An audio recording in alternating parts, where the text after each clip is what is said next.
So, bale 5.4 kilometers siya galing doon.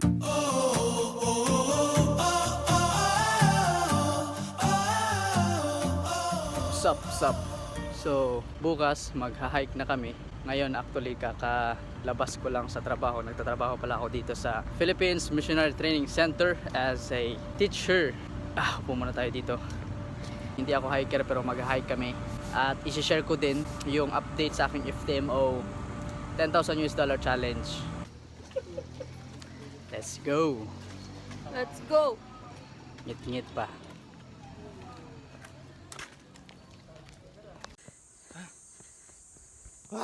Lapit na. Lapit na malagutan ng hininga. Ay go.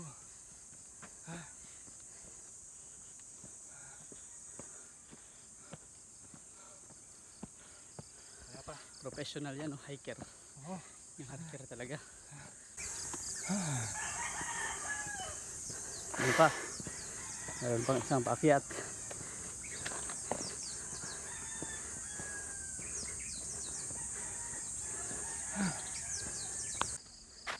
Difficulty niya ay 2 out of 10. Hindi pala 3, 2 lang pala. So sa lahat ng nagpaplanong pumunta dito, pumunta na kayo. Lang para umakyat lang ka lang ng ng normal na bundok.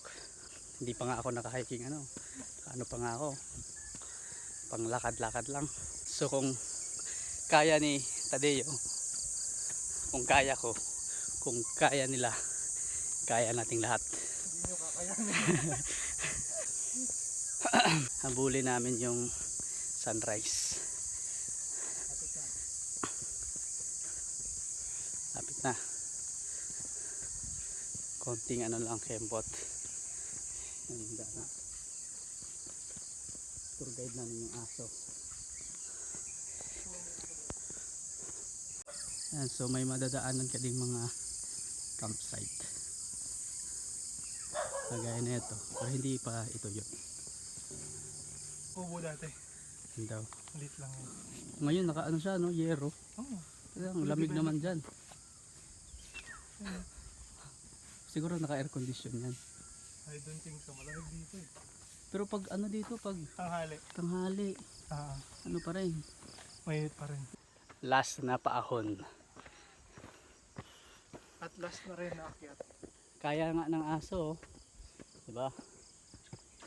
So, Kayo pa kaya? kayo pa kaya na may ano Pa kaya kayo? na natutulog pa rin hanggang ngayon. Nag-EM teacher kayo. Gusto nyo bang pumayat na walang ginagawa? Ay, Walang ganun mga kapatid. Kailangan mong tumayo at tumakbo at maging active. Hindi pa nga pang hiking to, para lang akong mamamalengke. Diba? ito dati tindahan ni Brad. Ito na kami. Yan ang asong tour guide namin. Diretso. Yan o. Isko. Ayan lang. Isko. Diretso isko. So, yung elevation. Parang sakto lang naman.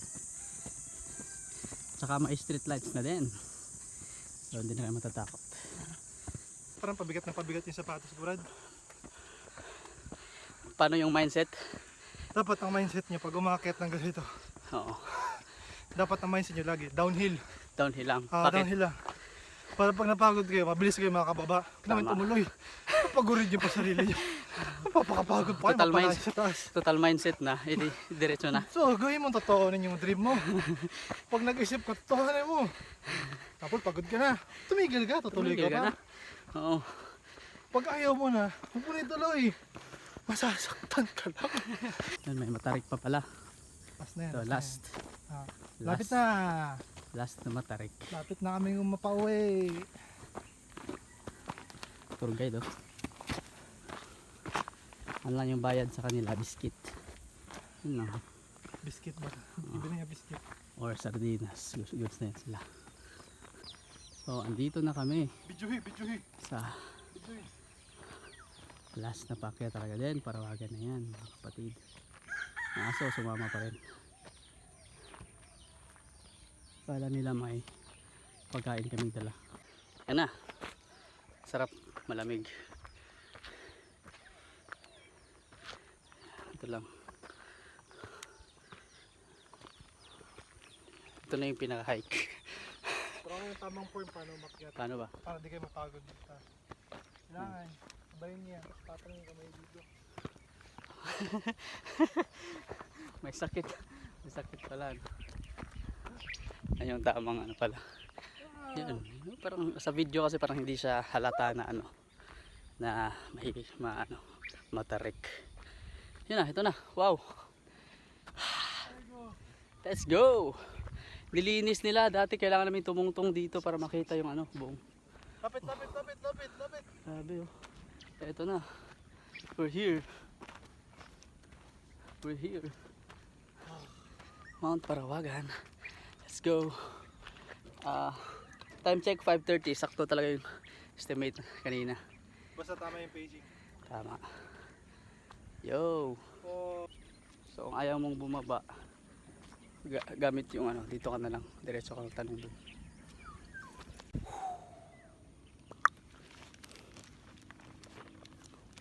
Sabi niya walang bayad ah. Sorry pap. Walang bayad.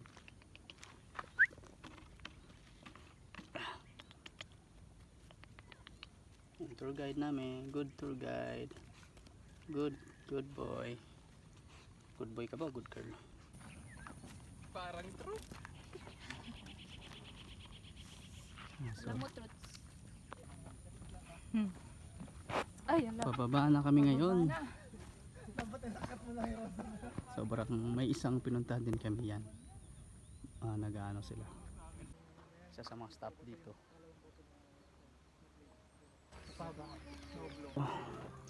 May resistance po dito. And support. Sa pag-akyat. Bumaba siya. Yan, may resistance. Let's talk about trading. Gusto kong bawiin kaagad yung na-loss ko ba. So, yun yung delikado talaga. Ngayon may trade ako sa gold. Naka-buy position ako doon. At naka-ano naman siya. Up tayo ngayon doon. Basic lang yung confluence ko. Ba't ako nag-entry. Simple support and resistance lang din. At saka naka-swing yun. Inopen ko yun noong Tuesday. Sa account ko naman, kung titingnan ninyo, naka 5% na ako nun, up na ako ng 5%. Tapos nung nag-loss ako 1-2 beses, trinay ko siya na bawiin kaagad, kaya yun, sobrang bumagsak yung equity ko, at negative 3+% ako doon sa account na yun. Yung goal ko for this month ay mabalik lang siya into balance, so kailangan ko lang makakuha ng at least 3%. So siguro 1-2 trade na swing this month. 7:31, nandito na kami sa pinakababa. Malaki po yung parking din nila. Yan, ganito po kalaki yung parking nito. So umakyat kami kanina mga 5:30, 4. Mga 4. 4:15, gano'n. 4:15. Ngayon, ano na? Bali 2 hours. 10:30. 2 hours na Angat akyat. baba na. Sa lahat ng nagbabalak, patuloy nyo na kung nakaya ni Yuson, Kaya nyo rin. kaya nyo rin.